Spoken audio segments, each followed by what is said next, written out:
Você já parou para pensar como uma única pessoa pode mudar o curso da história mundial?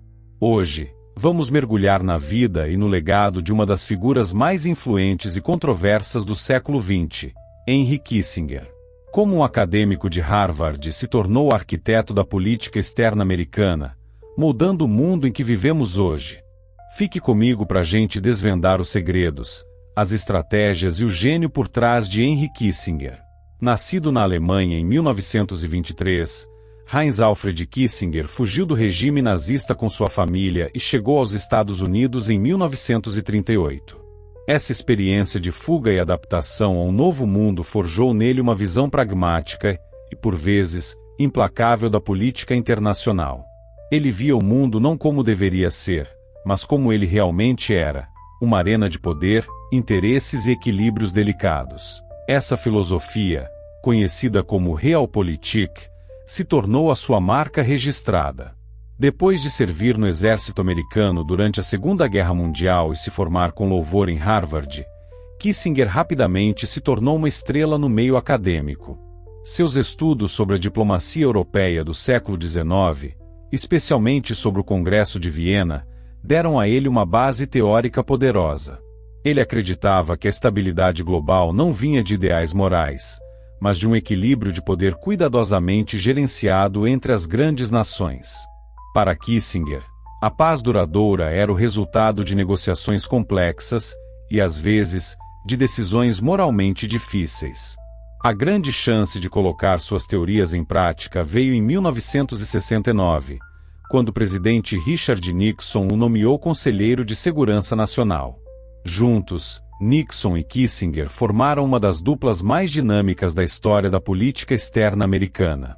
Eles compartilhavam uma visão de mundo e uma determinação para redesenhar a ordem global, que até então era dominada pela Guerra Fria. O primeiro grande movimento dessa dupla foi a política de détente com a União Soviética. Em vez da confrontação direta que marcou as décadas anteriores, Kissinger defendia um relaxamento das tensões. Isso não significava se tornar amigo do inimigo, mas sim criar uma teia de interesses mútuos, comerciais, culturais e estratégicos, que tornaria a guerra impensável. A ideia era simples: se os soviéticos tivessem mais a perder com o conflito, eles seriam mais cautelosos. Foi durante esse período que foram assinados os Tratados SALT, para a limitação de armas estratégicas, um marco no controle de armas nucleares. Kissinger entendia que a ameaça de aniquilação mútua era real e que era preciso gerenciar essa rivalidade de forma inteligente, não apenas com força bruta. Mas a jogada mais genial e surpreendente de Kissinger foi, sem dúvida, a abertura para a China. Naquela época, a China era um gigante isolado, um inimigo comunista tanto dos Estados Unidos quanto da União Soviética. Kissinger viu uma oportunidade única. Em 1971, ele fez uma viagem secreta e histórica a Pequim, abrindo caminho para a visita de Nixon no ano seguinte. Essa reaproximação com a China mudou completamente o tabuleiro da Guerra Fria. De repente, os Estados Unidos tinham uma carta poderosa para jogar contra a União Soviética. Ao se aliar a um rival comunista, Kissinger explorou a rivalidade sino-soviética e criou um novo triângulo de poder. Essa manobra diplomática é, até hoje, estudada como um exemplo mestre de estratégia geopolítica. Ele redefiniu as alianças e forçou Moscou a repensar sua posição no cenário mundial. Outro pilar da diplomacia de Kissinger foi a Shuttle Diplomacy, ou diplomacia itinerante.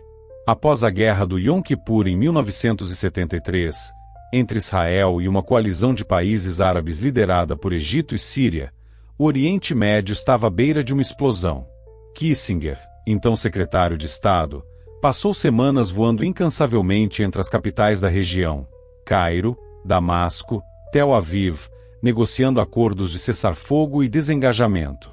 Ele não esperava que os líderes se reunissem. Ele ia até eles, construindo confiança e costurando acordos passo a passo. Esse esforço incansável evitou uma guerra mais ampla, que poderia ter envolvido as superpotências, e lançou as bases para os futuros acordos de paz entre Israel e Egito. Por esses esforços, Ele ganhou o Prêmio Nobel da Paz em 1973, junto com seu homólogo norte-vietnamita, Le Duc Tho, pelo acordo que encerrou a Guerra do Vietnã. No entanto, o legado de Kissinger é tão controverso quanto celebrado.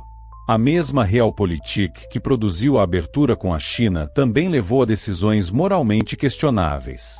Críticos apontam para o envolvimento dos Estados Unidos no golpe de Estado de 1973 no Chile, que derrubou o presidente democraticamente eleito Salvador Allende e instalou a ditadura de Augusto Pinochet. Documentos desclassificados mostram que Kissinger e a administração Nixon viam Allende como uma ameaça comunista no hemisfério ocidental e apoiaram ativamente a sua derrubada. Para Kissinger, a estabilidade e a contenção do comunismo eram mais importantes do que a soberania ou a democracia de uma nação menor. Da mesma forma, o bombardeio secreto do Camboja durante a Guerra do Vietnã é uma mancha em seu histórico. Com o objetivo de destruir as rotas de abastecimento norte-vietnamitas, a campanha de bombardeios causou a morte de dezenas de milhares de civis e desestabilizou o país, contribuindo para a ascensão do regime genocida do Khmer Vermelho.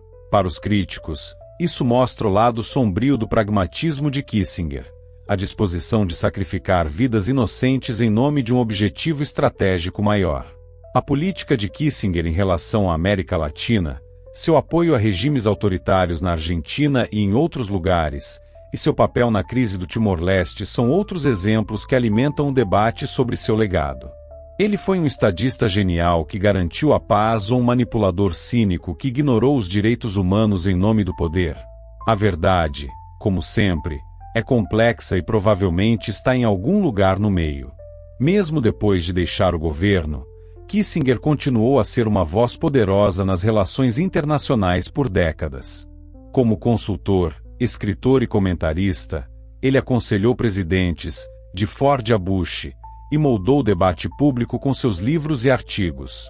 Ele argumentava que, no século XXI, o desafio seria criar uma nova ordem mundial, não mais baseada na rivalidade de duas superpotências, mas em um equilíbrio entre múltiplos centros de poder: Estados Unidos, China, Europa, Rússia, Índia. Ele sempre alertou sobre os perigos de uma política externa baseada puramente em idealismo, argumentando que a moralidade sem poder é ineficaz e que o poder sem um senso de direção estratégica é perigoso. Sua análise da ascensão da China, por exemplo, foi incrivelmente presciente.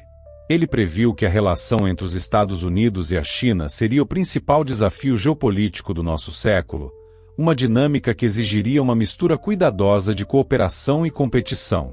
O mundo que Henry Kissinger ajudou a criar é o mundo em que vivemos. Um mundo onde a diplomacia com a China é fundamental, onde o equilíbrio de poder no Oriente Médio é uma preocupação constante e onde a relação com a Rússia continua a ser um quebra-cabeça estratégico. Suas ações nos lembram que a política internacional é feita de escolhas difíceis, muitas vezes entre opções ruins. Então, quem foi Henry Kissinger? Um gênio visionário? Um criminoso de guerra? A resposta depende de quem você pergunta e de qual parte de sua carreira você examina. O que é inegável é sua imensa influência. Ele foi um mestre do grande jogo da geopolítica, um jogador que entendia as regras do poder e as usava para redesenhar o mapa do mundo.